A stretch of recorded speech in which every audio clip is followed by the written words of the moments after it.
a orar. Así que a mí me hubiera gustado más estar orando que cantando, por lo menos en el día de hoy. Porque como bien saben ustedes, y como me han dicho muchos amigos míos en Israel, vives en España, pero tu corazón está aquí. Yo sé positivamente que nunca más volveré a encontrar al Israel que conocí durante más de 20 años. Las cosas van a cambiar completamente en Israel, en Oriente Medio y en el mundo entero. Porque esto no ha hecho más que empezar. Nunca más volveremos a sentir y a disfrutar como disfrutábamos caminando por las calles de Israel, aunque volveremos, si Dios, esa es su voluntad, volveremos, y en cuanto se abra la frontera, el primero en coger un avión e ir para allá voy a ser yo. Pero sé positivamente que el mundo espiritual ha cambiado. ¿Saben que la palabra jamás, que tantas veces se ha oído en estos días, aparece 39 veces en la Biblia? 39 veces. La primera vez que aparece el término jamás, aparece en el libro del Génesis, cuando el Señor miró a la tierra y dijo que vio al jamás. ¿Sería aquello un acto profético? ¿Sería que el Señor miró a la tierra y dice que vio, en español dice violencia, pero dice que Él miró a la tierra y vio al jamás? Y lo va repitiendo 39 veces a lo largo de diferentes libros del Antiguo Testamento. Y dice que por ver el jamás en la tierra decidió destruirla y empezar de cero. ¿Será que tantas cosas que estamos viendo es el cumplimiento de profecías que se están cumpliendo delante de nuestros ojos y algunos cristianos no se han dado cuenta? Yo no suelo perder el tiempo escuchando lo que otros dicen en internet de mí o de nuestro ministerio. Sinceramente no tengo tiempo ni deseo perder mi tiempo en esas cosas cuando me dicen, ay, por ahí hay uno que está diciendo esto, por ahí hay otro. Pero en esta semana he recibido algunos mensajes, ¿no? Y concretamente hay un muchacho que, porque se ha puesto muy de moda utilizar la predicación de un pastor y ponerte al lado, ¿no? ¿Habéis visto esto? Se ha puesto de moda, ¿no? Fíjense, miren lo que dice, ahí viene la palabra, escuchen, atentos hermanos, se ha puesto muy de moda eso, ¿no? Y este muchacho pues cogió una predicación mía, muy honesto el hombre, ¿no? Pidiendo permiso previamente, ¿verdad? Y dice, yo no estoy de acuerdo con lo que este pastor de España dice. Como si a mí me preocuparas cuál es su opinión. Sinceramente no me interesa lo más mínimo cuál es su opinión. Y una de las cosas que dice, a mí me gustaría hacerle muchas preguntas a ese pastor español. Querido, si me estás viendo en esta tarde, cuando quieras, hazme todas las preguntas que quieras. Creo que soy una de las personas más fáciles de localizar del planeta Tierra. Vivo en la isla de Tenerife, concretamente en Santa Cruz de Tenerife. Nuestra iglesia está en la calle Garcilaso de la Vega número 13. Cuando quieras puedes venir y te respondo a todas las preguntas que quieras, no hay ningún problema.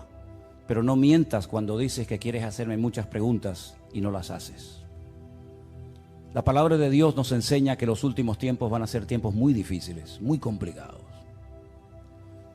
Y el mensaje de hoy me va a costar un poco compartirlo porque hay tanto material sobre lo que quiero decir. Y yo me he dado cuenta que en los últimos años ha habido como una especialidad que se ha puesto de moda y son los predicadores que predican sin espada. Es decir, los predicadores que motivan a sus audiencias, a sus congregaciones. Y claro, cuando oyes a esos hombres con ese léxico, con esas palabras, con ese carisma que tienen, la gente sale allí inflada, ¿no? Porque, claro, son mensajes que no te comprometen, son mensajes donde todo es serás y tendrás y serás. Dios está contigo, te va a bendecir, te va a abrir puertas, etcétera, etcétera, ¿no? Pero ¿cuántos mensajes han oído usted a lo largo de su vida sobre un tema que ahora les voy a preguntar si ustedes creen en eso o no? La ira de Dios. Yo solamente escuché un mensaje en toda mi vida y acabo de cumplir 62 años, desde los 16, 17 años estoy sirviendo al Señor de una manera u otra. En toda mi vida escuché a una persona que predicó un día sobre este tema tan controversial de la ira de Dios, y casualmente fue en esta iglesia, en este mismo púlpito. ¿Se acuerdan ustedes aquel muchacho peladito cubano? ¿Se acuerdan? Él predicó un día sobre la ira de Dios y fue un mensaje excelente. Y después cuando terminó le dije, no es fácil predicar de esto. No es fácil porque nadie está orando para tener a Dios de espalda a nosotros. A nadie le agrada ver tragedias y muertes y guerra. A nadie le agrada. No estamos orando para que esas cosas sucedan. Generalmente nuestras oraciones son: Señor, cuídanos, protégenos, bendícenos, ayúdanos. Pero sabemos que nuestro Dios es un Dios de amor, un Dios de misericordia, pero también se enfada. Y yo veo a Dios cuando su Hijo unigénito, el Señor Jesucristo, cargó el pecado de todos y cada uno de nosotros. El Señor Jesucristo dijo: ¿por qué me has desamparado? Dios dejando a su Hijo solo en la cruz, porque en ese momento su Hijo era el pecado personificado de toda la humanidad. Si abandonó a su Hijo temporalmente por la situación del momento, ¿cómo no habrá momentos puntuales en la vida de las naciones y de los seres humanos en los que Dios dice: basta, estoy harto, estoy cansado? La pregunta que les quiero hacer es: ¿ustedes creen que este tema de la ira de Dios es un mito, es una fábula, es una metáfora, es algo de lo cual se habla, pero que en el fondo no es realmente así? Dios no se enfada, Dios no se enoja. Hay momentos en los que es verdad, Dios bendice, hace milagros, saca a su pueblo de la esclavitud, les da el maná, los protege de los enemigos, pero también hay un montón de versículos, cientos, miles de textos, donde Dios dijo: cuando claméis no os voy a oír, porque cuando yo llamé no me respondisteis, y estoy harto de vuestros holocaustos y de vuestras ofrendas y de vuestras fiestas solemnes. Y por cuanto llamé y no quisisteis, vuestra casa quedará desierta. Y si te parece poco, hay un libro que contiene unas palabras que son impresionantes, son tremendamente impactantes y durísimas. Permítame que se las lea. Ahora les digo dónde voy a estar leyendo. Acuérdate, oh Señor, de lo que nos ha sucedido. Mira nuestro oprobio. Y mira nuestra herencia, cómo ha sido traspasada a extraños. Nuestra piel se ha ennegrecido como un horno a causa del hambre. Han violado a nuestras mujeres, a nuestras vírgenes las han violado, y han colgado a nuestros príncipes y no respetaron a los ancianos. Se han llevado a los jóvenes y los muchachos han desfallecido. Los jóvenes dejaron de cantar. Cesó el gozo en nuestro corazón. Nuestra danza se ha convertido en luto. Cayó la corona de nuestras cabezas. Ay de nosotros, Señor, porque pecamos. Por esto se entenebrecieron nuestros ojos. Mas tú, Señor, permaneces para siempre, y tu trono de generación en generación. No estoy leyendo un poema, estoy leyendo la Biblia en el capítulo 5 del libro de Lamentaciones. Es tremendo, ¿verdad? Es tremendo cuando Dios dice: basta, hasta aquí hemos llegado, se acabó. Es tremendo cuando Dios le dice a su pueblo: no voy a oír vuestras oraciones, no voy a estar presente en vuestras fiestas solemnes, no voy a oír. El cielo lo haré de bronce y vuestras oraciones no pasarán del techo. Es tremendo, ¿verdad? Cuando Dios ha permitido cosas tremendas en la historia que han afectado a millones de personas, como por ejemplo el diluvio. ¿Cuántas miles de personas habrán muerto en el diluvio, hermanos? Bueno, nadie lo puede saber con exactitud, pero yo creo que murieron miles de personas en el diluvio. Algunos dirán: bueno, millones. Bueno, está bien, millones. ¿Quién mandó el diluvio, hermanos? ¿Quién mandó el diluvio? ¿Quién le dijo a Noé: prepárate porque yo voy a mandar un diluvio a la tierra? ¿Quién fue el que destruyó las ciudades de Sodoma y de Gomorra? Si no fue tu Dios, ¿quién fue entonces? A mí me hace gracia cuando hay gente que dice: es que el Dios del Antiguo Testamento es completamente diferente al Dios del Nuevo Testamento. Y eso es muy peligroso hablar así, porque estás hablando como que hay dos dioses, uno malo y uno bueno, uno que está siempre enfadado y enojado, y otro como que es benevolente, como Papá Noel o como San Nicolás, como lo llaman en otros países, ¿verdad? Que nos concede todo y no importa lo que hagamos. Pero esa no es la enseñanza bíblica. La enseñanza bíblica es que hay un solo Dios. Y el del antiguo es el del nuevo, y el del nuevo es el del antiguo, y no hay otro Dios. Lo que pasa es que hay momentos en los que Dios actúa con infinita misericordia y nos sorprende, y a pesar de nuestras rebeliones y desobediencias nos cuida y nos bendice, pero dice, y lo he leído varias veces en esta semana, no lo hago por ustedes, que os quede claro, no lo hago por vosotros, sino para que mi nombre no siga siendo pisoteado y blasfemado entre vosotros. ¿Me da cuenta? ¿Y quién permitió la destrucción del primer templo de Jerusalén? ¿No fue Dios? ¿Quién le dio autoridad a Nabucodonosor para que quemara el templo y se llevara los tesoros a Babilonia y rompiera la ciudad de Jerusalén y durante 70 años no pudieran volver a su tierra? ¿Quién fue? ¿No fue Dios? ¿Y quién fue el que permitió la destrucción del segundo templo de Jerusalén, donde se cree que murieron 1 millón de judíos en la destrucción de la ciudad de Jerusalén? Y todas las matanzas y todas las guerras y todos los ríos y ríos de sangre que se podía haber evitado a lo largo de la historia. ¿Y quién fue el que permitió la Shoah? La Segunda Guerra Mundial. ¿Quién permitió todo aquello? Claro, hay predicadores que se han especializado en mensajes que motivan a la gente, ¿no? En mensajes de aliento, de ánimo. Hay tantos profetas y tantos pseudoapóstoles que cuando uno habla de la ira de Dios, del enojo, del enfado de Dios, como que se les mueve el piso porque dicen, no, yo no estoy de acuerdo con eso. Vuelvo a repetirles, yo no estoy en este lugar para que ustedes me aplaudan o me sigan o me admiren. Yo no estoy en este lugar para tener cada vez más audiencia y que la gente diga en los comentarios, estoy de acuerdo con usted, pastor, estoy de acuerdo. Y aunque estuvierais en contra, me da exactamente igual, porque voy a seguir predicando lo que Dios dice en su palabra, independientemente de la reacción de la gente. En esta semana me han llamado miembro de Hamas, me han llamado nazi.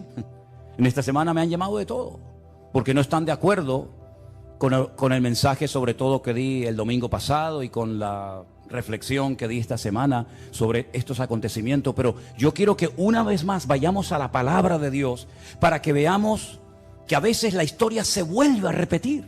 Claro, son otras personas, son otros nombres, otros momentos de la historia, pero se vuelven a repetir los mismos errores, pecados y defectos que otros cometieron. Vamos a comenzar a leer en Segunda de Crónicas, el capítulo 14. Y vamos a ver cómo Dios aguanta y soporta y tiene infinita misericordia, pero hay momentos en los que Dios tiene que hablar y actuar e intervenir en la historia. En el capítulo 14 de Segunda de Crónicas se relata la historia de un rey del sur de Judá llamado Asa. Era el hijo de un rey llamado Abías. Este rey dice en Segunda de Crónicas capítulo 14, versículo 1, después Abías durmió con sus padres y fue sepultado en la ciudad de David. Y reinó en su lugar su hijo Asa, en cuyos días tuvo sosiego el país por 10 años. Si parece ser que durante 10 años estuvieron tranquilos, no pasó nada. Hizo Asa lo bueno y lo recto ante los ojos del Señor su Dios, porque quitó los altares de culto extraño y los lugares altos, quebró las imágenes y destruyó los símbolos de Acera, y mandó a Judá que buscase al Señor, el Dios de sus padres, y pusiese por obra la ley y sus mandamientos. Quitó asimismo de todas las ciudades de Judá los lugares altos y las imágenes, y estuvo el reino en paz bajo su reinado. Edificó ciudades fortificadas en Judá, por cuanto había paz en la tierra y no había guerra contra él en aquellos tiempos, porque el Señor le había dado paz. Dijo por tanto a Judá, edifiquemos estas ciudades y cerquémoslas de muros con torres, puertas y barras, ya que la tierra es nuestra, porque hemos buscado al Señor nuestro Dios, le hemos buscado y Él nos ha dado paz por todas partes. Edificaron pues y fueron prosperados. Si se terminara la historia de Asa con este versículo, Podríamos decir que Asa fue un buen rey, porque dice la Biblia que hizo lo bueno ante los ojos de Dios. Pero ¿dónde se prueba la fe verdadera de un creyente? ¿En la paz, en la calma, en la quietud, en la prosperidad? No. Ahí todo, mientras todo va bien, todo el mundo funciona y todo el mundo está contento.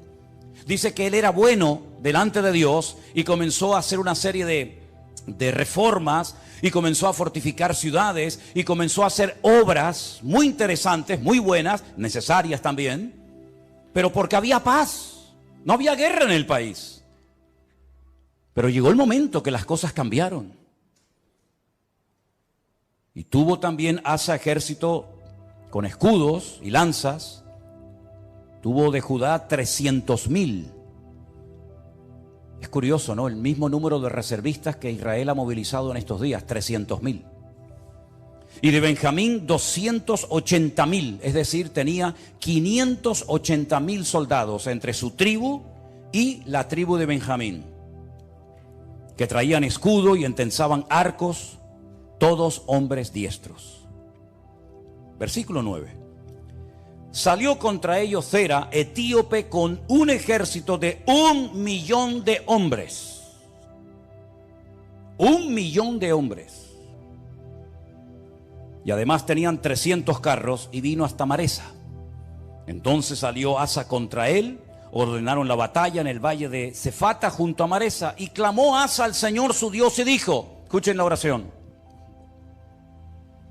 oh Señor, para ti no hay diferencia alguna en dar ayuda al poderoso o al que no tiene fuerzas.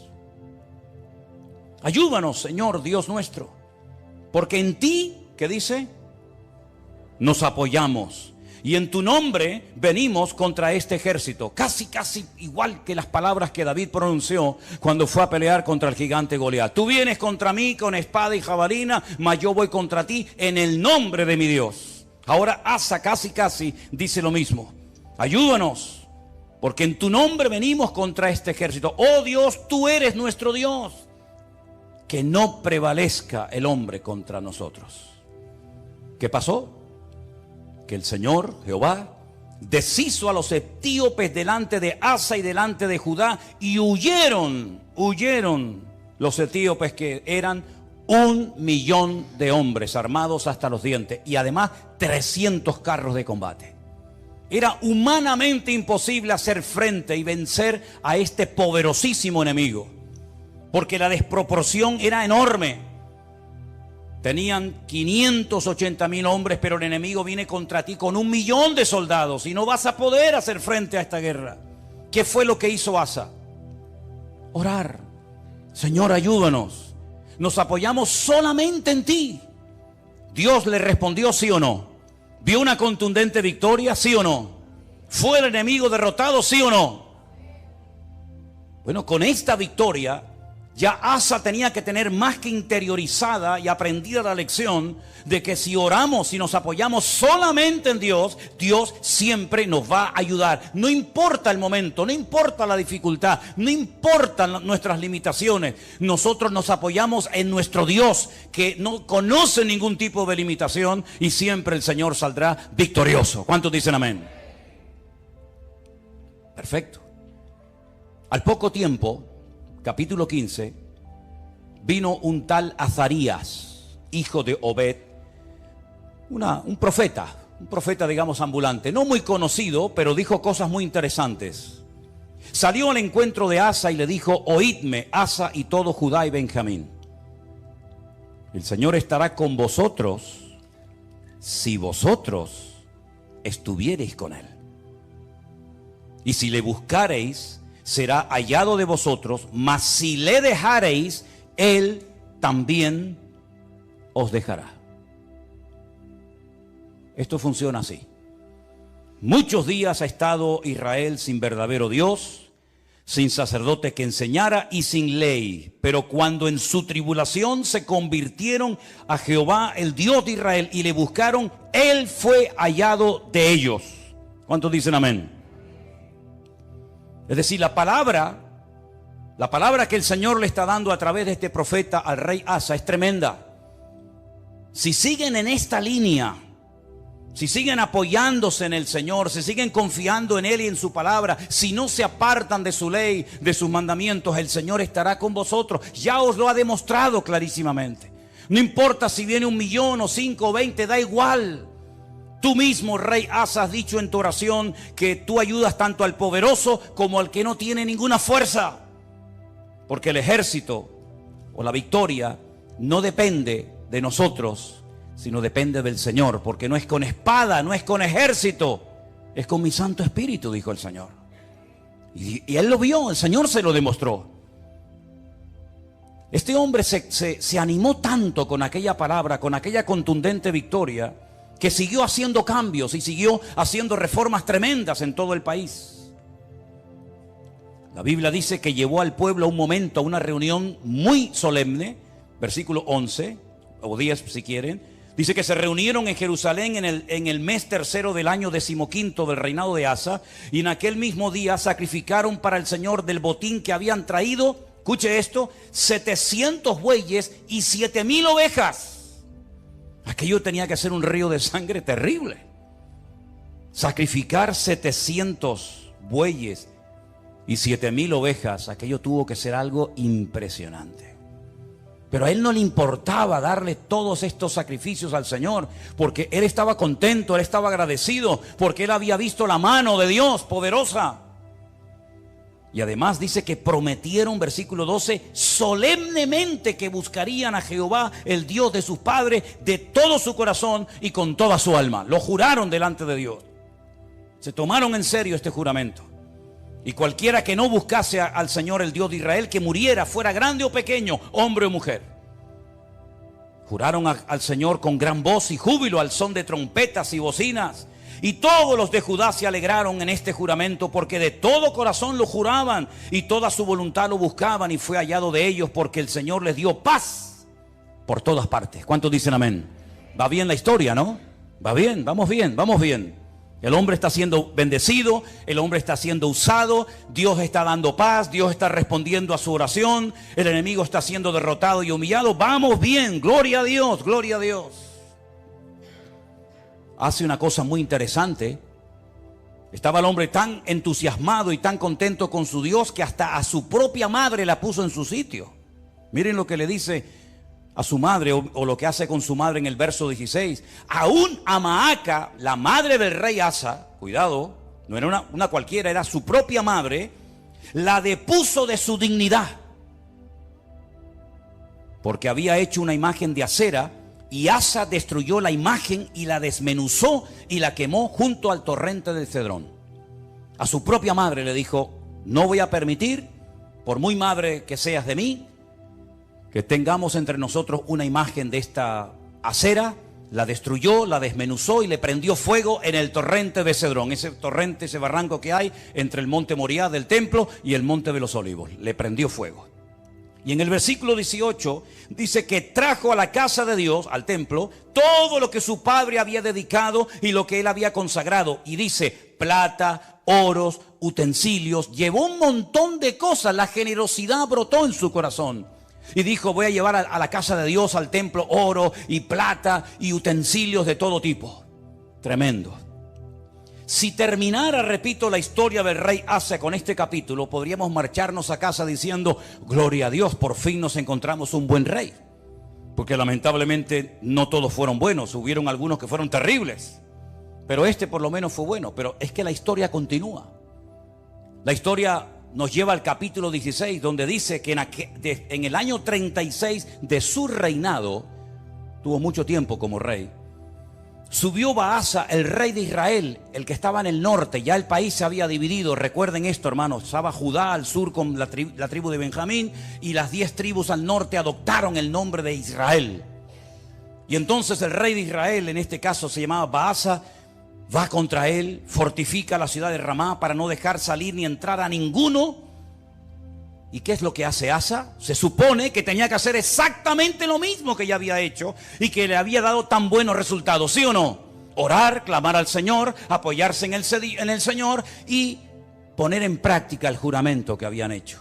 Nos apoyaremos en ti, confiaremos en ti. Lamentablemente no hizo eso, no lo hizo. ¿Qué es lo que hace? sacó Asa la plata y el oro de los tesoros de la casa de Dios. Es decir, ayer los entregué al Señor, hoy los vuelvo a tomar. Ayer los consagro para uso exclusivo del templo y ahora tomo todo eso que no es mío, son parte de los tesoros de la casa de Dios, y lo que hace es que se los envió a un tal Ben-Hadad, rey de Siria, que estaba en Damasco. ¿Y este qué pinta aquí? ¿Quién es este rey de Siria, este tal Ben-Hadad? ¿Qué pinta este hombre en todo esto? Bueno, le dijo: hay alianza entre tú y yo como la hubo entre tu padre y mi padre. Y aquí yo te he enviado plata y oro para que vengas y deshagas la alianza que tienes con Baasa, el rey de Israel, a fin de que se retire de mí. Consintió Ben-Hadad con el rey Asa y envió los capitanes de su ejército contra las ciudades de Israel y conquistaron Gijón, Dan, Abel-Maín, las ciudades de aprovisionamiento de Neftalí. Y oyendo esto, Baasa cesó de edificar a Ramá y abandonó su obra. Entonces el rey Asa tomó a todo Judá y se llevaron de Ramá la piedra, la madera con la que Baasa edificaba, y con ella se edificó la ciudad de Jeba y a Mizpa. Problema solucionado. Ya está. Pero esto no fue agradable ante los ojos de Dios, porque aunque humanamente hablando se salió con la suya, le doy dinero a un rey de Siria, Ben-Hadad, para que me apoye en la guerra, para que se ponga en contra de mi enemigo. Yo le pago, yo le doy una cantidad enorme de dinero, aunque vacíe la casa de Dios, y así me quedo tranquilo. Pero es que resulta que en aquel tiempo a los profetas, y lo dicen otros textos de la Biblia, se les llamaba videntes, porque eran los que veían, los que leían las circunstancias, los que interpretaban el mundo espiritual. Por eso se les llamaba por un tiempo a los profetas videntes, porque veían más allá de lo natural. Porque lo natural, como he dicho muchas veces, es un reflejo de lo espiritual. Y ahora viene este vidente, este profeta, y le dice al rey Asa: por cuanto te has apoyado en el rey de Siria y no te apoyaste en el Señor tu Dios, por eso el ejército del rey de Siria se escapó de tus manos. Los etíopes y los libios no eran un ejército numerosísimo con carros y mucha gente de a caballo. Le recuerda el pasado, le recuerda la historia, lo que Dios hizo por él. Con todo, porque te apoyaste en Jehová, Él los entregó en tus manos. Porque los ojos del Señor contemplan toda la tierra para mostrar su poder a favor de los que tienen corazón perfecto para con Él. Y ahora le dice: locamente has hecho esto. Locamente has hecho esto. Porque de aquí en adelante habrá guerra contra ti. Has abierto una brecha, has abierto una puerta en el mundo espiritual, y a partir de hoy tu vida va a cambiar radicalmente, pero para mal, no para mejor. ¿Qué hubiera hecho usted, hermano y hermana, o yo, si nos viene un profeta como este Hanani y nos amonesta y nos dice esta palabra? ¿Qué hubiéramos hecho? Señor, perdóname, lo siento. Así como el profeta Natán, ¿se acuerdan cuando fue a la casa del rey David y le dijo: tú eres ese hombre, tú has pecado, por culpa tuya el nombre de Dios ha sido blasfemado y pisoteado en el mundo de los gentiles? Y David dijo: Señor, perdóname, no quites de mí tu Santo Espíritu, ¿verdad? Y ten piedad de mí, etcétera, etcétera. Lo mismo tendría que haber hecho Asa, ¿sí o no? Era un hombre de Dios, conocía la palabra, había visto el poder de Dios en su vida, en su reinado. Lo lógico hubiera sido decir: perdóname, Señor, lo siento mucho, he dado un mal ejemplo al país, sacando los tesoros de la casa de Dios y dándoselos a un pagano para que me ayude, como si no tuviéramos un Dios más poderoso que el rey de Siria, Ben-Hadad. ¿No te das cuenta, querido hermano, que cada vez que te apoyas en algo o en alguien que no es Dios, el que se lleva la gloria no es Dios, sino el que en la persona en la que te has apoyado? Locamente has actuado. Tú, un hombre de Dios, no tiene que actuar de esta manera. Un pueblo que conoce a su Dios no puede caer en estos errores. ¿Qué dije el domingo pasado? Hay cosas que se hacen en este país, o en el tuyo, o en muchas naciones de la tierra, que no es que estén bien, pero bueno, digamos que no afectan tanto al mundo espiritual. Pero Israel Israel no puede permitirse ser como los demás. Israel no puede imitar a los demás perdiendo su identidad, apoyándose en lo que nunca tenían que haberse apoyado y olvidándose de su Dios. Porque Israel no es un país cualquiera. Israel tiene que ser un punto de referencia para todo el mundo. Tiene que ser una luz entre las naciones, que ese fue el propósito por el cual, o uno de los propósitos por el cual Dios los llamó. Así que has actuado locamente porque tú tenías que haberte apoyado en el Dios Todopoderoso, que te ha demostrado que es un Dios poderoso y que no importa si vienen 1 millón o 20 contra ti, el Señor te va a librar. Y como hemos cantado esta tarde, y espero que no solamente haya sido una canción, sino algo que tenemos claro en nuestra vida: por un camino vendrán y por 7 huirán. Y él sabía ese versículo que hemos cantado en esta tarde. Pero ¿qué pasó? Versículo 10. Se enojó Asa contra el vidente. Se enfadó contra el profeta. Lo mete en la cárcel porque se encolerizó grandemente a causa de esto. No le hizo gracia la palabra del profeta Hanani. No le gustó. Oprimió Asa en aquel tiempo a algunos del pueblo. Mas he aquí, los hechos de Asa, primeros y postreros, están escritos en el libro de los reyes de Judá y de Israel. Ahora escucha bien. En el año 39, pocos años después de su reinado, este rey enfermó gravemente de los pies. Y en su enfermedad, ¿a quién buscó? A los médicos. Como diciendo, ni en mi enfermedad me voy a humillar delante de Dios. No está mal ir a los médicos, ni mucho menos. El Señor dice en su palabra: yo envío sanidad y medicina a mi pueblo.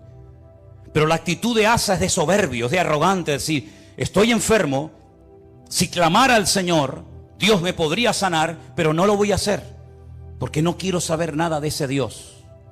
Y dice que en su enfermedad buscó a los médicos en vez de a Dios. Al final murió en el año 41 de su reinado. Lo sepultaron en los sepulcros que él había hecho para sí en la ciudad de David. Lo sepultaron en un ataúd y le llenaron de perfumes y de diversas especies aromáticas preparadas por expertos perfumistas, e hicieron un gran fuego en su honor. Perfumes para el muerto. Y ahí se acaba la vida y el reinado de Asa. ¿Qué les parece? ¿Qué les parece? Bueno, esto al fin y al cabo es una historia del pasado, de la cual podemos extraer ciertas y determinadas aplicaciones y lecciones para nuestra vida. Pero ¿saben qué? El hombre no aprende.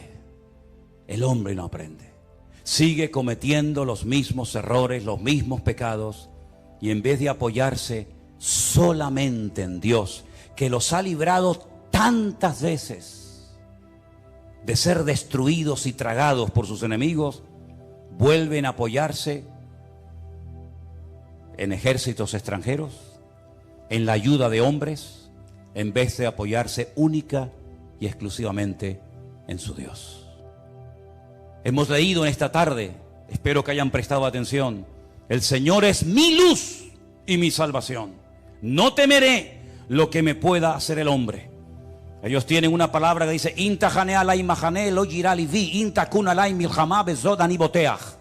aunque un ejército acampe contra mí, no temerá mi corazón. Aunque contra mí se levante en guerra, yo viviré confiado. Eso es lo que dice la palabra. Pero eso no puede ser solamente un texto bíblico. Eso tiene que ser una realidad cada día de nuestra vida. Dejemos por un momento a Israel a un lado. Tú, cuando tienes problemas económicos, y cuando tienes problemas matrimoniales, o cuando tienes problemas de cualquier otra índole, ¿en quién te apoyas? ¿En quién pones tu confianza? A ver si nos va a pasar lo mismo que a Asa. El Señor libró a su pueblo de la esclavitud. Podían haber muerto todos en Egipto. De hecho, estaban lanzando a los niños al río Nilo para que murieran. Podían haber muerto en el cautiverio en Babilonia. De hecho, dice que algunos de ellos los lanzaban a hornos de fuego y a otros los lanzaban a fosos llenos de leones. Podían haber muerto en la Edad Media, cuando la corona española junto con la Inquisición comenzó a matar gente por todas partes de España, incluido también a ellos. Podían haber desaparecido en la Segunda Guerra Mundial. Podían haber perecido en cualquier otro momento de la historia, pero Dios siempre ha tenido misericordia de ese pueblo. Cuando estaban con la soga hasta el cuello, En su angustia invocaban a Dios y Dios les respondía. Y han demostrado a lo largo de la historia que no importa si son poquitos o muchos, la mano del Señor siempre ha estado con ellos. En 1967, 5 naciones tremendamente poderosas con un odio tremendo contra ellos. Porque no solamente sus enemigos se conforman con echarlos al mar, como decían los jordanos en su momento, con echarlos al agua, sino con arrasarlos, que no haya ni un solo judío en toda la faz de la tierra, nunca más. Ya lo intentaron los griegos, lo intentaron los romanos, ya lo intentó mucha gente. Y en aquellos días, una semana de guerra para vencer a 5 naciones, a 5 potencias militares en 7 días. Y al 7º reposaron. Fue más que suficiente para demostrar al mundo que el Dios de Israel es el Dios todopoderoso. Porque ahora no hacen lo mismo. Porque no claman a Dios. Uno tiene que tener una lectura diferente a lo que dicen los medios de comunicación, la prensa, la radio, la televisión, porque si no caemos en el mismo error de los demás. Hablamos como los demás, opinamos como los demás. ¿Qué es lo que está pasando allí ahora mismo? ¿Qué es lo que está sucediendo espiritualmente hablando? Que de eso no te va a hablar nadie. Te va a decir que se quedaron dormidos, te va a decir que se despistaron, te va a decir que estaban de relajo, de fiesta, te van a decir 20.000 cosas, que falló el Moshá, que falló el Chimbet, que falló todo. Pero ¿quién va a dar una lectura espiritual de toda esta cuestión? Nuestra fuente de información no es internet. Nuestra fuente de información no son los periodistas. Nuestra fuente de información es la Biblia, es la palabra de Dios. ¿Cuántos dicen amén? Vamos a ir a la Biblia a ver qué es lo que nos dice, porque hemos visto que cuando una persona se apoya en Dios, no importa si viene 1.000.000 de soldados contra ti, tú lo puedes vencer. No importa si es un gigante enorme, profesional de la guerra, se le puede vencer. No importa si la ciudad tiene doble muralla, se le puede derrotar. Pero también la palabra de Dios nos habla muy claramente que a veces hay ciertas y determinadas circunstancias que frenan la bendición de Dios. En Isaías, capítulo 24, miren qué texto tan impresionante. Isaías capítulo 24, verso del 1 en adelante. Si quieren así lo leemos. He aquí que el Señor vacía la tierra y la desnuda, y trastorna su faz y hace esparcir a sus moradores. Sucederá así como al pueblo, también al sacerdote, como al siervo, así a su amo, como a la criada, a su ama, como al que compra, al que vende. Se está acoplando el monitor, hermano. Tienes que bajar el monitor. Hace rato se está acoplando. Al que presta, al que toma prestado, como al que da logro, así al que lo recibe. La tierra será enteramente vaciada y completamente saqueada, porque el Señor ha pronunciado esta palabra. Se destruyó, cayó la tierra, enfermó, cayó el mundo, enfermaron los altos pueblos de la tierra. Escucha bien el versículo 5. Ahí está la respuesta. Sube. La tierra se contaminó bajo sus moradores. No estamos hablando de Japón, no estamos hablando de Latinoamérica. Es el profeta Isaías hablándole al pueblo de Dios, hablando de su pueblo, de su tierra, y les dice: la tierra se ha contaminado debajo de vuestros pies. ¿En qué se basa el profeta para hacer semejante declaración? Ustedes han traspasado las leyes. Número 2, han falseado el derecho y han quebrantado el pacto sempiterno. Quédense con esas 3 cosas. Falsearon el derecho, traspasaron las leyes y quebrantaron el pacto sempiterno. Aquí está la clave, mi hermano. Ahí está la respuesta que Dios da en su palabra. Por supuesto, estudié el texto en hebreo, y cuando dice leyes, dice Torot, porque está en plural. Si fuera la ley, diría Torah, pero como dice las leyes, dice Torot, las leyes de Dios. Las habéis traspasado, las habéis quebrantado. Falsearon el derecho, Hok. Hok es otra palabra que significa obligaciones morales, normas de convivencia. Las habéis quebrantado también. No solamente lo divino, lo religioso, la Torá, los Torot, los mandamientos inspirados por el Espíritu Santo, dados a través de Moisés en el monte Sinaí, los habéis quebrantado. No solamente eso, sino que también habéis modificado las normas, habéis manipulado vuestras obligaciones y habéis permitido ciertas y determinadas cosas que van en contra de la palabra que ustedes saben como pueblo de Dios que no se deben ni se pueden hacer. Y además de todo eso, lo que ha sucedido es que el pacto sempiterno, fíjate qué palabra tan interesante. Una cosa es eterno, otra cosa es sempiterno. Parece lo mismo, pero no es igual. Nuestro Dios no es sempiterno, nuestro Dios es eterno, porque no tiene principio ni tiene fin. Pero el pacto que Dios hizo con el pueblo de Israel tiene principio y no tiene fin. Por eso se llama un pacto sempieterno. No es un sinónimo, sino es una connotación diferente. Dice el Brit Olam. El Brit Olam en hebreo se ha traducido muy bien en esta ocasión por un pacto que tuvo un principio. ¿Dónde tuvo el pacto ese principio? Vamos a verlo ahora, para posicionarnos y ver a qué se refiere la palabra de Dios cuando dice que llegaría un momento en la historia en el que el pueblo de Israel quebrantaría los Torot, la ley de Dios, los Jok, las normas de convivencia, las obligaciones de un país, y además el pacto sempiterno. Ese pacto del cual está haciendo referencia a Isaías se menciona en el primer libro de la Biblia, el libro del Génesis, cuando el Señor le dice a Abraham. Tenemos que remontarnos a los tiempos de Abraham, espero que no se estén perdiendo, porque para mí es tremendamente interesante que ustedes entiendan esta porción y este mensaje hoy.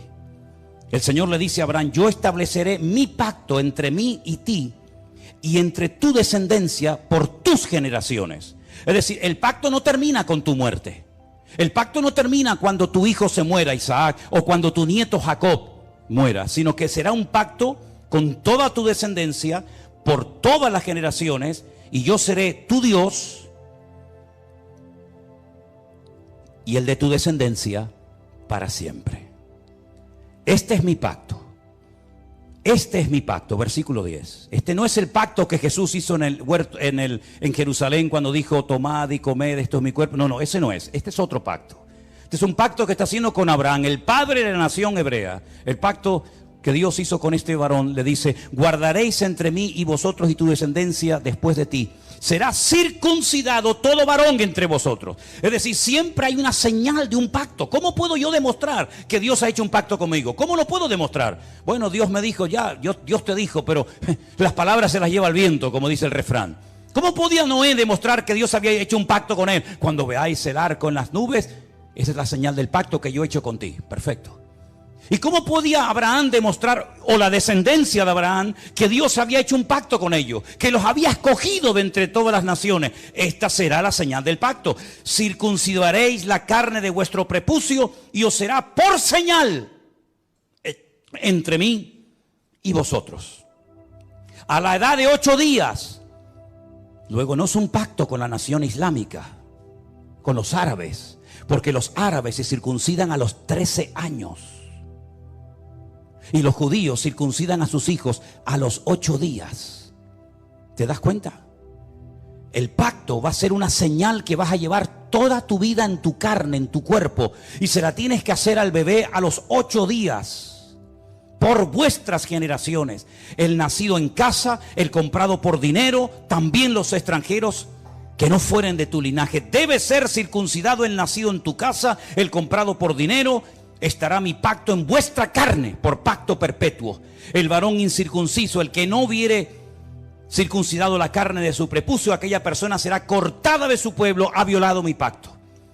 Da igual si son religiosos o no, si son creyentes o no, si son practicantes o no. No hay ni un solo varón de Israel que no sea circuncidado, ni uno. No van a la sinagoga, no leen la Torá, no practican los mitzvot, no se ponen los tefilín, no hacen ningún tipo de manifestación religiosa, pero a nadie se le ocurriría tener un hijo y no circuncidarlo. Eso no se negocia. Aunque te hayas casado con una chica no judía, jamás por amor a tu mujer no judía vas a decir: bueno, al niño no lo circuncidamos. No, lo hicieron lo han hecho en todas partes, en Egipto. En la Segunda Guerra Mundial lo hacían, a escondidas lo hacían. por la prohibición que los reyes católicos pusieron de que no se podía seguir circuncidando. Es la señal del pacto. Todos los hombres en Israel están circuncidados. Llevan en su carne la señal de que están bajo un pacto. Lo entiendan o no, ustedes se han metido debajo de un pacto. ¿Cómo se llama Israel? ¿Cómo se llama ese país? Israel, no. Estado judío de Israel. Es decir, estáis bajo un pacto que Dios ha hecho con vosotros. Y lo creáis o no, lo entendáis o no, ustedes llevan en su cuerpo una marca como señal de que estáis bajo ese pacto. Isaías dice en el capítulo 24 que hemos leído en esta tarde: vosotros habéis quebrantado el pacto. Vosotros habéis traspasado las leyes y habéis falseado el derecho. La ley de Dios no se modifica, no se le quita ni se le añade nada. Ya están los 613 mandamientos en lo que se conoce como la ley, la Torá, el Pentateuco, el Humash, ponle el nombre que usted quiera. 613 mandamientos, no se le quita ni se le pone nada. Si quieres saber cuáles son esos mandamientos, tienes ahí Génesis, Éxodo, Levítico, Número y Deuteronomio. Ahí están todos. Eso ya no se puede tocar. Pero las normas, las reglas, tienen que ir en consonancia con la ley de Dios, ¿sí o no? ¿Quién se tiene que adaptar? ¿El hombre a Dios o Dios al hombre? El hombre a Dios, ¿no? Luego, cuando en la Knesset, ¿qué es la Knesset? La Knesset es el parlamento israelí, donde están todos los partidos políticos, los de derecha, los de izquierda, los árabes, todos están allí. En la Knesset se aprueban leyes, y esas leyes tienen que ir en consonancia con la palabra de Dios, porque ustedes están bajo un pacto y lo saben porque llevan la señal de ese pacto en vuestra propia carne. ¿Me siguen o no? Ok. Vamos a conocer al presidente del parlamento israelí. Se los presento a todos ustedes. Ahí lo tienen. El presidente de la Knesset de Israel se llama Amir Ohana. Presidente de la Knesset. Presidente del parlamento israelí. Judío, circuncidado. Faltaría más. Veamos lo que nos dice la Wikipedia en su vida personal. El señor Amir Ohana y su pareja Alon Haddad formaron una familia homoparental con un hijo y una hija que concibieron a través de la subrogación gestacional de una mujer de Oregón, Estados Unidos.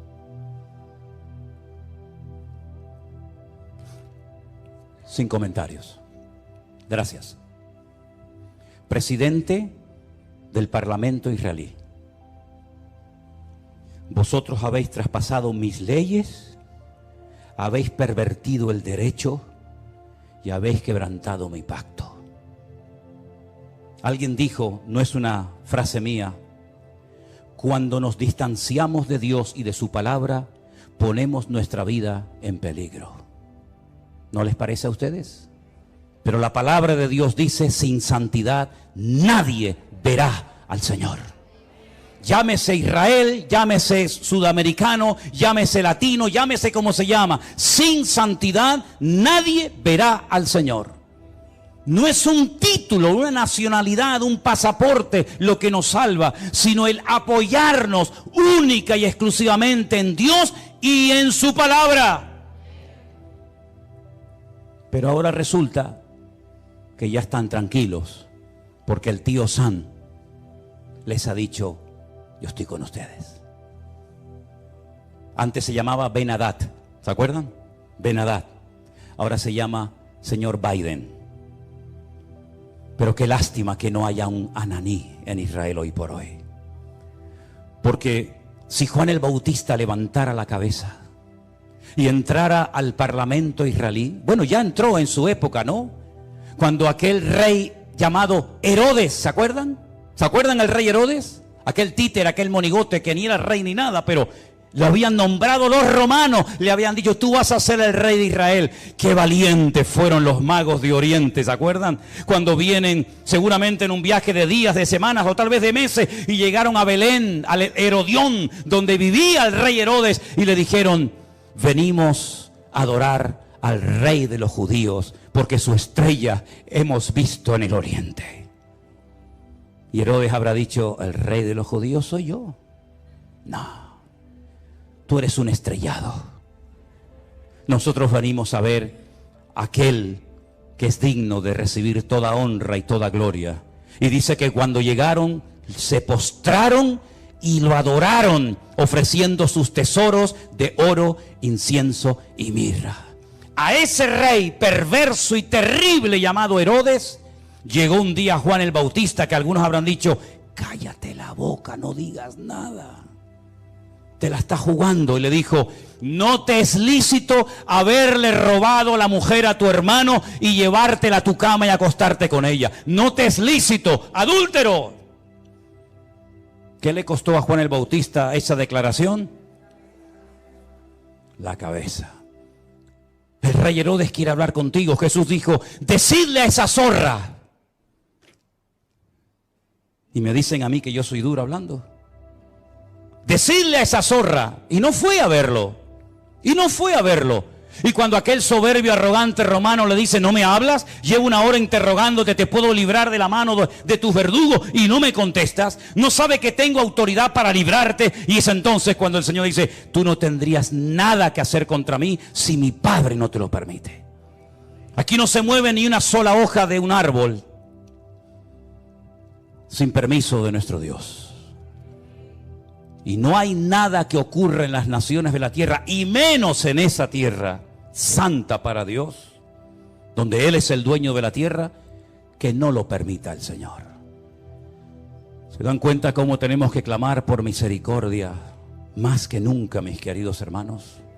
Con semejantes personajes, con semejante panorama, que Dios tenga misericordia de nosotros. Miren esta fotografía. Miren esta fotografía. Estamos en la ciudad de Tel Aviv. Un montón de gente. Sería muy bueno que la ampliaras. Sí, yo sé que se va a perder mucho de lo que dice, pero ahí hay una reunión de oración. Fueron a orar. Y judíos, por temor a que en otras naciones no les dejaran en público hacer una reunión de oración, viajaron expresamente en esos días de Yom Kippur a Israel, porque todos los años se hace en una plaza pública en Israel, se hace un acto de oración, de perdón. Y entonces estos judíos, algunos mayores, otros jóvenes, familias enteras, viajaron a Israel para poder participar en público en las calles de la ciudad de Tel Aviv de una reunión de oración. Y mire lo que dice en la parte de abajo. Las personas que se mudaron a Israel sintieron miedo en el único lugar donde no esperaban sentirse amenazados por su judaísmo. ¿Quién impidió esa reunión de oración? ¿Jamás? ¿Hezbollah? Los de la banderita de colores y toda la tropa que les acompaña interrumpieron una reunión de oración. ¿A quién molestaban? ¿A quién le podía hacer daño que un montón de gente allí oraran a Dios pidiendo por la nación? ¿Qué problema, qué daño puede hacer eso? En esa plaza, unos días más tarde, en esa misma plaza, ponemos la siguiente fotografía, por favor. La gente se reúne y enciende velas para recordar a las víctimas de Israel. ¿Casualidad? Díganme lo que quieran. Díganme lo que quieran. Pero en esa plaza, una semana atrás, los echaron prácticamente a patadas para que no oraran por Israel. Y una semana más tarde, en esa misma plaza, tuvieron que ir a poner velas a recordar lamentablemente, en ese acto de salvajismo terrible que hemos visto, a las víctimas que murieron ¿Qué les parece, hermanos? ¿Qué les parece? Empecé este mensaje haciéndoles una pregunta. ¿Ustedes creen en la ira de Dios? ¿Ustedes creen que Dios se enfada, que podemos hacer lo que nos da la gana y no pasa nada? Sigan jugando con Dios, sigan. Tarde o temprano te darás cuenta que con Dios no se puede jugar. Es mejor decir no soy nada, a decir soy judío, soy cristiano, soy evangélico, soy creyente y vivir peor que la gente del mundo. Yo decía hasta hace unos días, ya no lo voy a volver a decir más porque sería un insulto, ¿no? Yo decía que esta gente que entró hizo esas cosas terribles que no tienen ni nombre, y lógicamente no vamos a poner ninguna escena de esas. Se portaron como animales y me equivoqué. Los animales no se comportan así. Alguien dijo recientemente, si los seres humanos todos tuviéramos corazón de perro, no habría guerras en el mundo. Porque dicho sea de paso, la palabra perro en hebreo es kol-lev. Kelev. Kol-lev. Todo corazón. Kol, todo, lev, corazón. El perro se llama en hebreo todo corazón. ¿Cuánto echo de menos a mi perro? ¿Cuánto echo de menos a Trotsky? ¿Cuánto lo echo de menos? Los viajes que he hecho con él, los días que he viajado solo por ahí, durmiendo en cantidad de lugares y siempre a mi lado, siempre ahí, ¿verdad? Ustedes saben que era mi sombra. Cuando vivíamos enfrente de la iglesia, saltaba el muro, aunque tenía ya las patitas con problema y con dolor, saltaba y se metía aquí en la iglesia y aquí se quedaba quietito, ¿verdad? Si fuéramos todos los seres humanos con corazón de perro, no veríamos estas cosas terribles que hemos visto. 150 personas que no se sabe lo que va a ser de ellas, niños, en fin, no quiero ni mencionar la palabra. ¿Qué les parece, hermanos? El único que puede solucionar esto, ¿saben quién es? Dios. ¿Saben quién va a ganar la guerra esta? Dios es el que la va a ganar. Y si todo esto lleva al hombre a ponerse de rodillas y a pedir perdón, pues gloria a Dios. Porque lean ustedes esta semana Sofonías, lean ustedes Joel, lean ustedes Miqueas, lean ustedes el libro de Jeremías, lean ustedes, hermano, el libro de Lamentaciones, y os vais a dar cuenta cuántas muertes, cuántas guerras se podían haber evitado si el pueblo hubiera puesto su apoyo y su confianza solamente en Dios. Y no he mencionado lo peor. Los voy a mencionar así de pasadas, pero no nos olvidemos que un papa pidió perdón, ya tarde, pero bueno, por lo menos pidió perdón por la Inquisición. Un rey español pidió perdón por haber expulsado al pueblo de Israel de España, robándoles todas sus posesiones y mandándolos con lo puesto. Alemania pidió perdón hace años por lo que había hecho, y mira qué país tan bendecido y tan próspero es Alemania, ¿eh? Pero el pueblo de Israel, que yo sepa, pueblo que amo, y si pudiera ir allí ahora mismo iría, nunca pidió perdón por haber matado a mi amado Señor San Jesucristo. Nunca lo hizo. Es más, su nombre es blasfemado cada día. Entonces, queridos hermanos, ¿tiene o no tiene Dios misericordia de nosotros y de su pueblo Israel? Por lo tanto, mis queridos hermanos, o espabilamos y doblamos nuestras cabezas, o los próximos seremos nosotros. ¿Se acuerdan lo que me dijo aquel rabino en aquel muro aquel día? Ahora es Ucrania, pasado mañana será Israel, después seréis vosotros. ¿A dónde van a ir esos miles y miles de refugiados?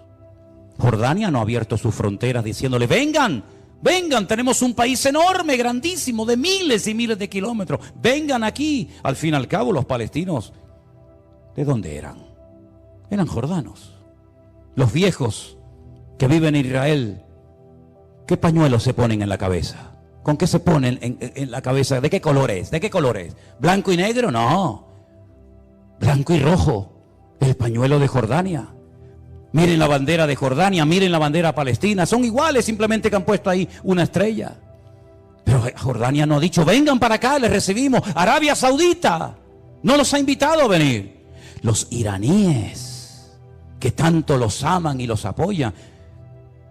Qatar, país rico, no ha invitado a ninguno de ellos. Todos los quieren, pero lejos. ¿A dónde van a venir todas esas personas? ¿A dónde vinieron los sirios cuando fue la guerra en Siria? ¿A dónde fueron los libios? ¿A dónde van a ir? A Europa. Aquí tienen pagas, aquí tienen comida, aquí tienen todo lo que sus hermanos árabes jamás les van a dar. Así es que he dicho muchas veces, lo mejor está por venir. Pero bíblicamente, para ciertos sectores de la tierra, lo peor está por venir. Porque si les interesa el tema, lean esta semana detenidamente capítulo 38 y 39 de Ezequiel. Ahí te dice quién va a atacar y cuándo lo va a hacer. Y no son estos, Hay un dato tremendamente significativo. Esta guerra va a terminar, por supuesto que sí. Y todo volverá supuestamente a la normalidad. Volverán a estar tranquilos porque ya se han quitado un enemigo de encima. Lean Ezequiel 38 y 39 y te dice cuándo va a atacar el de arriba. El de arriba. ¿Quién es el de arriba? El del norte. El oso. Te dice cuándo van a hacerlo y cómo va a morir y el tiempo que tardarán enterrando muertos. Es impresionante. Es que la Biblia es el periódico de mañana. Por eso hay que leerla y escudriñar las Escrituras. Así que Dios tenga misericordia de nuestras vidas. Amén, hermanos. La pregunta es, y termino, ¿cómo es posible que este pueblo tan inteligente, de tantos premios Nobel, no se dé cuenta de todo lo que está sucediendo? Bueno, la palabra de Dios nos enseña que están ciegos. Están ciegos. Lamentablemente la ceguera de Israel es tan tremenda, que por inspiración del Espíritu Santo, un profeta dijo de ellos lo siguiente, y con esto termino. Isaías capítulo 29. Deténganse y queden maravillados. Cegaos, embriagaos, pero no de vino, y tambalead, pero no de sidra, porque el Señor derramó sobre vosotros. ¿A quién le está hablando Isaías?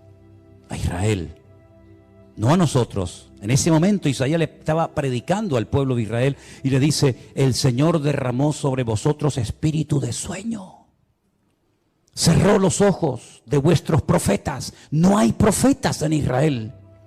No hay profetas. Ellos dicen que los únicos que pueden tener Ruach HaKodesh, es decir, al Espíritu Santo, son los profetas. Y como no hay profetas, el Espíritu Santo no está en Israel. Lo dicen ellos. Dice: cerró los ojos de vuestros profetas y puso velos sobre las cabezas de vuestros videntes. No dice Pablo que tienen un velo, que cuando leen no entienden porque tienen un velo, y hasta que no se conviertan a Cristo el velo no les será quitado. ¿No dice eso la Biblia? Toda visión os será como palabra de libro sellado, el cual si dijeren al que sabe leer y le dijeren: lee ahora esto, él dirá: no puedo porque está sellado. Y si le dijere, si se le diere el libro al que no sabe leer, diciéndole: lee ahora esto, dice: no sé leer. Dice el Señor. Escuchen bien esto. Esto es una sentencia tremenda. Este pueblo se acerca a mí con su boca y con sus labios me honra, pero su corazón está lejos de mí. No te enfades conmigo, querido. Pelea con Isaías. Yo no escribí esto. Con su boca me honran, con sus